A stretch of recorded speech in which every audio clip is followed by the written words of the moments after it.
hello po sa ating lahat. Marami pong salamat sa lahat na nag-subscribe sa aking channel. Good vibes lamang po tayo. Iwasan po natin magsalita ng hindi ka nais-nais sa kapwa po natin. So, ito ay good vibes update sa mga napanood ko. At isa din po akong avid fan ni Erica at supporters ng Kalingap viewers.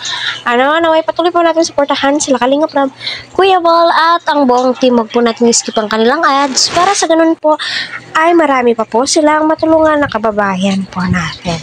Wow, Erica, hindi nagpatinag, inuwitan ang mga bashers lately. Kung mapapanood nyo itong si Erica, may mga pumupuntang supporters, normal, i-welcome po nila.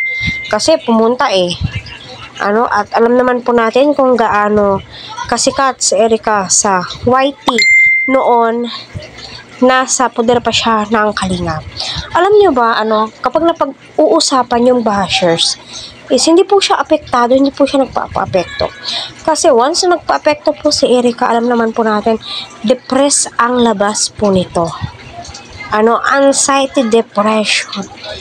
Kaya yung mga salitang binibitawan po natin, isipin po natin kung ikakabuti. Although, andun na po tayo sa puntong, di dahil kay Kalingap Rab, sa mga Good Samaritan, hindi sikat itong si Erica. Yes, andun na po tayo.